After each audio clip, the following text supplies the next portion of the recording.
Well, this job got interesting. This is special instructions for the 96 Subaru all-wheel drive. You see, we have a stub shaft here. If you look at the new one, we do not. And you see there's a hole right there. And yes, what I'm getting to next is going to be kind of irritating. That pin has to be pounded out. It has to be transferred. Well, they give you a new pin, but the stub shaft has to be transferred onto the new joint. Alright, so now we're going to pound out the roll pin. We're going to mark this shaft so we put it in the correct location. Not that it would matter whether you put it up or down, but we're just going to do that as precaution. But let me go grab a pen real quick.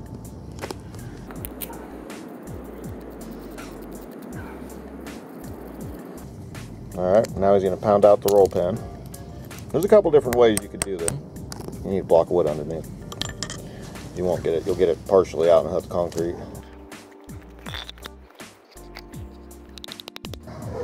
Is it working? Yeah, it's working. Yeah, it's almost out. Shaft's moving.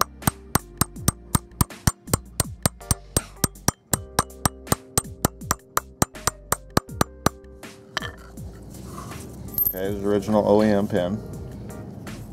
I don't know if I'm gonna have to get like a screwdriver or something because you gotta finish it through.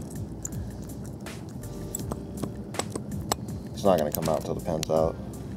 Yeah, this one just isn't long enough. I mean, it's almost out, so. Oh, there you go. Stub shaft is out. I'll put that in before we lose our mark, because that pin mark ain't gonna stay too good on that. So as you can see, the stub shaft goes in and out. Now those are not replaceable. You lose one of those, if those are stripped, you're going to the junkyard, because they are not new.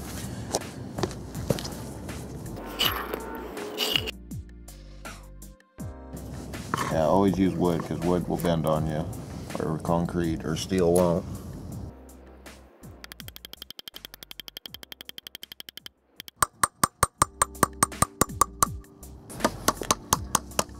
Alright, so he's going to tap the edge. He's going to get it to where that pin is not going to come out. And it's going to take an act of Congress to get it out. And that's okay. I'm okay with that. Now check to see if there's in play on the shaft. There's going to be play. There's going to be in play. That's good. That's what you want. You want in play. Should I mushroom the other side? I'd give it a little bit of love. Just to make sure, because I don't trust roll pins. I don't know why they didn't bolt that. Red bolt would have fixed that problem right up.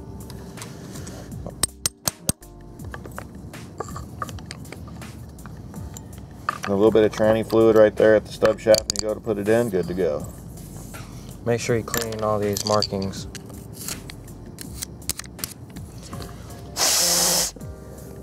Alright.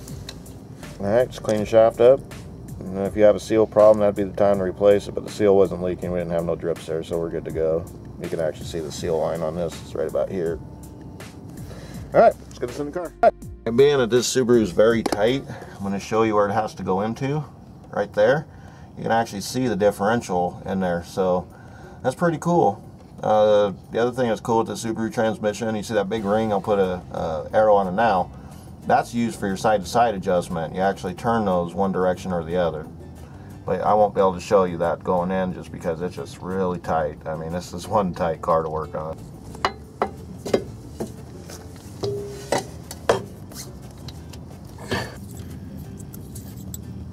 I don't know if we should have it down or up. It doesn't matter. It just locks in the differential. That is not a directional item. The shaft might be, so just turn the shaft until it slides in.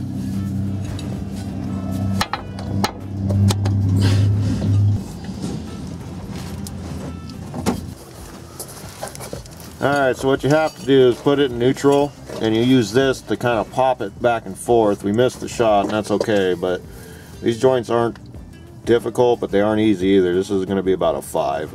But anyway, turn it, twist, push, and it goes. Good to go. Alright, let's put the rest of the steering knuckle back together.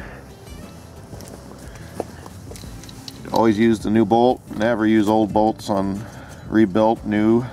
Now you can use Master Pro grease. I've used this for many jobs. A little bit on your splines so they don't seize up. And some in the inside. Some a little bit on the inside. And in a second I'm going to have them put a pretty good little splash right at the riding surface of the seal.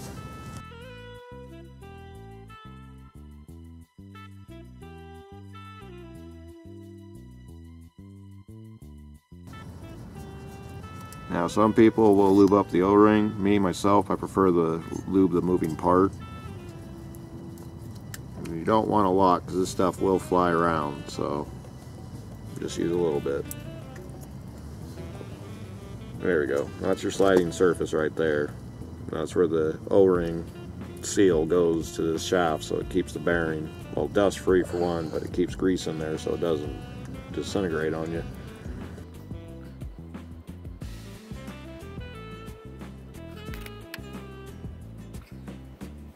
Clean up any excess you have and then put it through the hole.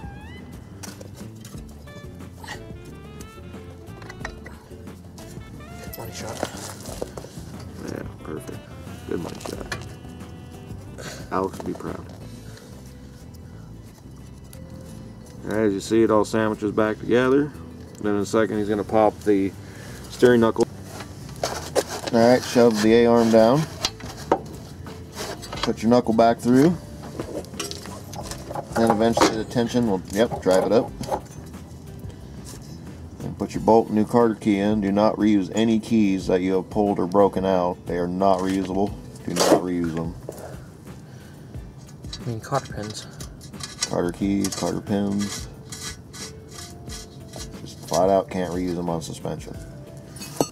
Next he's going to do is going to be the stabilizer link. Well, I'm going to get this bolt on first so it doesn't pop out. Yeah, you just can't tighten it till the load's on the vehicle. There's a torque spec on those. I think it's going to be about 30 something foot-pounds. Most suspension's about 30. We'll double check though. Alright, next he's going to be popping on the tie rod end.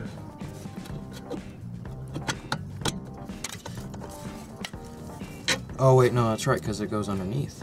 That's not a Chevy. A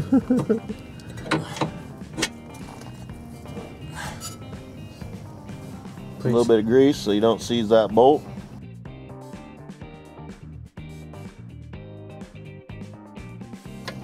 Because eventually the taper will hit and it'll hold the bolt. No, you're gonna have to, or give me a hammer. Sometimes you can hit it hard enough to just get it to seat so the bolt holds. Is it holding? Mm-hmm. You just have to go slow. But eventually the taper hits, and then that's what gives you what you need to pull it through. The torque doesn't matter, it just has to line up with the... Yeah, this is not an item that's heavily torqued. All the torque is in the taper right here, not on the bolt. That bolt starts moving on you, you've got a tie rod issue. Alright, there we go. Now, I'm going to install our cotter pins, but we'll do that last. Yeah, Carter pins we'll do last so we can double check them. Now, are you spinning that bottom one too there? Okay, check it there. You don't need much. Yeah, see how weight, this is why you tighten most of your bolts with the weight on the ground. But if you can provide the weight, you can do the same thing.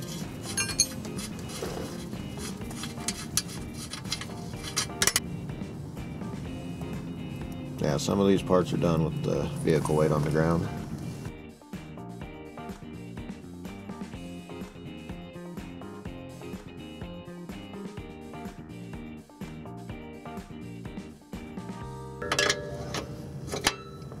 Where is the hole?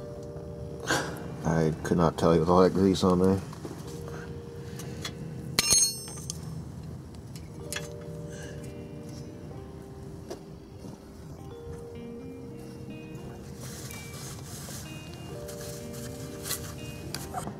Well, I got it right on the hole. Right on the money. Alright, now we can stick our cotter pins in. We'll go grab them. You want to stick the longer side of the cotter pin down so that way you can loop it around the bolt. So you just shove your cotter pin in there. Make sure it's in place. You gonna do the one end method? Mm-hmm. That's all I do. You just push this in, hold this here. Push the end you want down in the flathead. You just roll it over. Roll it over.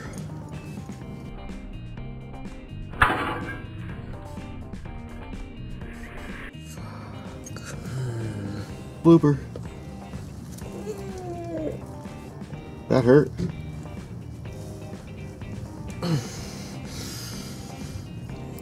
Didn't hurt me or the viewers. Okay, so you just finished pushing this up.